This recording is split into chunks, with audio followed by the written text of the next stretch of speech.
Hello everyone, good morning everybody. Kembali lagi di konten monolog. Sesuai dengan pembahasan di awal, gua akan membahas 2 chapter. Ya, kembali lagi di buku ini lagi, masih sama. Isinya pun cukup menarik di 40 Laws of Power. Jadi, yang akan gue bahas hari ini adalah hukum ke-19. Chapter ke-19 dan chapter ke-20. Jadi di chapter 19 yaitu bicara ketahuilah orang-orang yang Anda hadapi. Jangan menyinggung orang-orang yang salah. Jadi ada 5 kategori klasifikasi yang akan diceritakan di chapter ke-19. Ada cerita klasik, syair klasik dari Chang'an, klasik Buddha, dinukil dalam Thunder in the Sky, diterjemahkan oleh Thomas Cleary pada tahun 1993. Jadi dia bilang syairnya, ketika bertemu seorang ahli pedang, hunuskan pedangmu.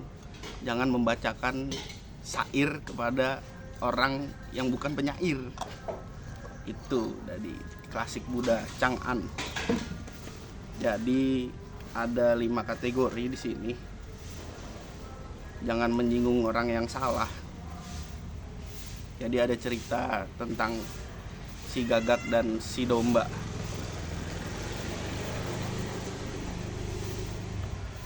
Dari fabel Aesop. Dia itu, si gagak selalu menunggangi punggung si domba. Terus lambat laun si domba ini protes, kenapa lu nunggangin gue terus? Karena jawaban si gagak cukup mencengangkan juga sih.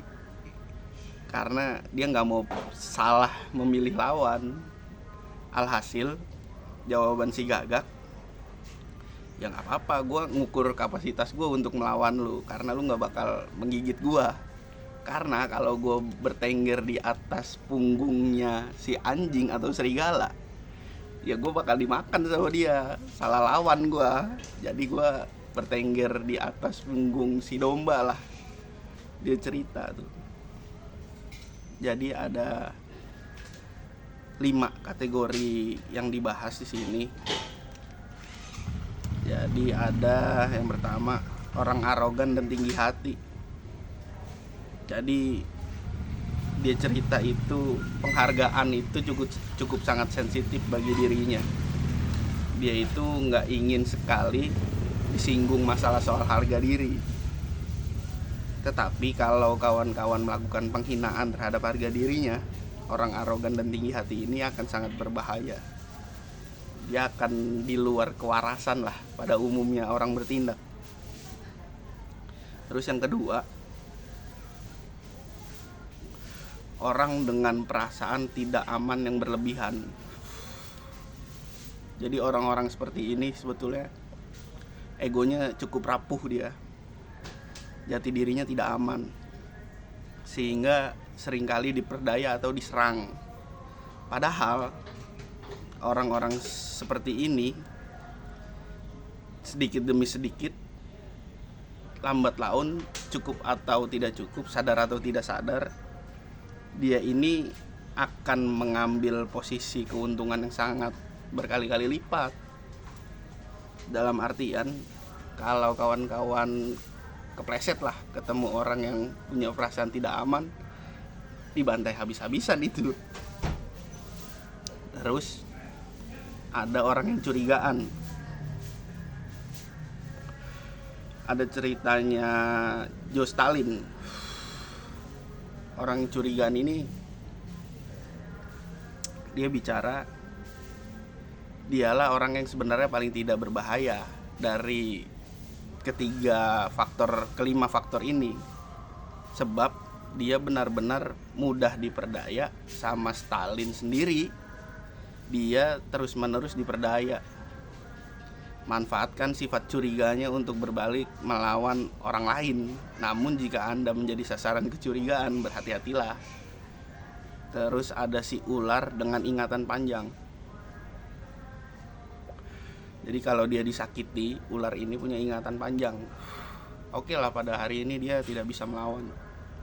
Cuma ketika bisanya masuk ke dalam denyut darah nadi Anda, ini akan melumpuhkan selamanya orang-orang dengan ular si ingatan panjang ini. Dia itu berdarah dingin, jadi ketika nyikat habis-habisan dia. Terus ada orang yang polos, sederhana, dan seringnya tidak cerdas. Jadi untuk cerita orang ini, dia seringkali punya prasangka atau imajinasi yang liar sebetulnya. Cuma orang gagal menangkapnya aja maksudnya. Terus kalau kawan-kawan benar-benar menyadari, orang itu akan sangat bisa digunakan sebagai sekutu lah. Karena di teks terakhirnya dari Lord Chesterfield di tahun 1694 sampai 1773, yakinlah bahwa tidak ada orang yang sedemikian remeh dan tidak berarti, tetapi mungkin suatu hari nanti mereka akan memiliki kuasa yang berguna bagi Anda. Dan tentunya itu tidak akan memberikan mereka jika Anda menunjukkan penghinaan terhadap mereka. Kesalahan seringkali dimaafkan, tetapi penghinaan tidak pernah hilang. Harga diri kita akan mengingat penghinaan itu selamanya. Lord Chesterfield pada tahun 1694 sampai 1773. Terus kita lanjut di chapter ke-20, hukum ke-20. Menarik juga ini. Judulnya itu jangan berkomitmen kepada siapapun. Jadi di awal cerita dia itu menjelaskan perbedaan komitmen dengan janji. Jadi kalau komitmen itu lebih tinggi lah harapan realisasinya ketimbang daripada janji. Karena membangun kontrak kesepakatan.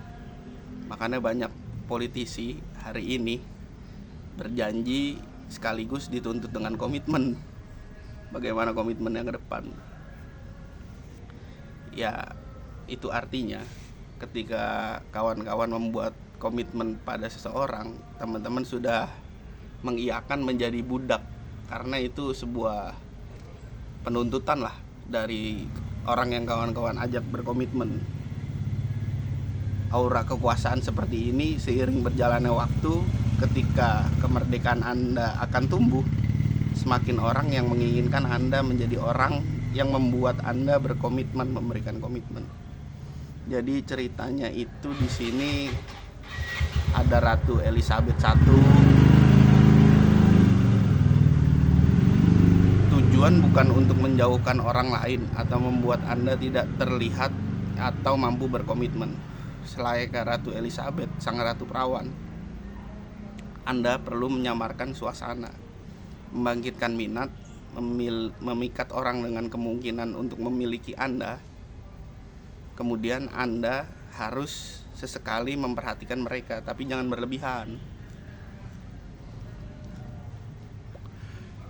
Karena dia cerita di sini kalau udah berkomitmen itu artinya kawan-kawan sudah berhutang budi lah. Jadi ada cerita dari Treasury of Jewish Folklore, dinukil atau disunting dari Nathan Asubel pada tahun 1948. Bagianku ini lebih kecil, proteslah si anjing. Rubah menatapnya dengan bijaksana melalui kacamata ke arah posisi anjing. Kau benar, ya kau benar juga. Dia memutuskan menjadi untuk menggigit bagian kucing itu. Bagian kucing itu lebih kecil lah daripada si anjing. Jadi dia berteriak, lihat bagianku sekarang lebih kecil ketika kamu sudah makan punyamu. Ya, ada cerita dari Sparta, kerajaan Persia pada waktu itu, Alcibiades. Jadi ceritanya itu Sparta ini adalah prajurit yang ditangguh-tangguhkan lah, prajurit yang dielulukan karena beberapa keberhasilannya. Cuma ketika dia berkomitmen pada rakyatnya, kemudian ada tuntutan serangan lebih nih dari kerajaan ini. Dia bilang, mana janji komitmenmu yang akan melindungi rakyat? Ya alhasil mau gak mau Sparta ini ketika janji berkomitmen melindungi rakyatnya mau gak mau harus dilaksanakan itu. Makanya ketika menjadi orang yang berkomitmen itu sebetulnya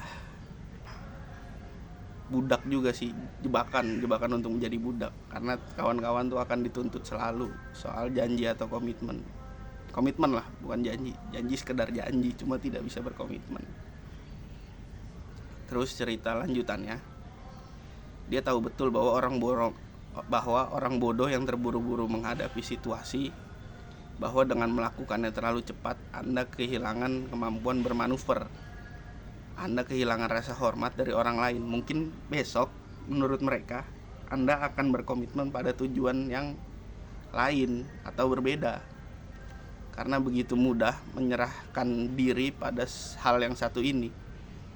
Komitmen pada satu pihak membuat Anda kehilangan keuntungan, waktu, serta kewenangan untuk menunggu. Biarkan orang lain jatuh cinta pada kelompok ini, atau sementara Anda jangan terburu-buru, jangan kehilangan akal juga. Terus di cerita terakhirnya ada ceritanya Baltasar Gracian tahun 1601 sampai 1658. Cerita terakhir ya, jangan memberikan komitmen pada siapapun atau apapun, karena itu Anda berarti akan menjadi budak yang dirantai oleh komitmen itu sendiri.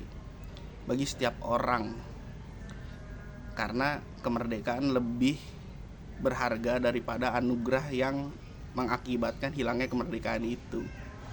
Sebaiknya Anda jangan lebih memilih banyak orang, sebaiknya Anda jangan memilih banyak orang yang bergantung pada Anda. Bergantunglah pada satu orang saja. Yang penting bebaskan diri Anda dari komitmen serta kewajiban itu. Itu adalah hal atau alat yang digunakan orang lain untuk membawa Anda dalam kekuasaan.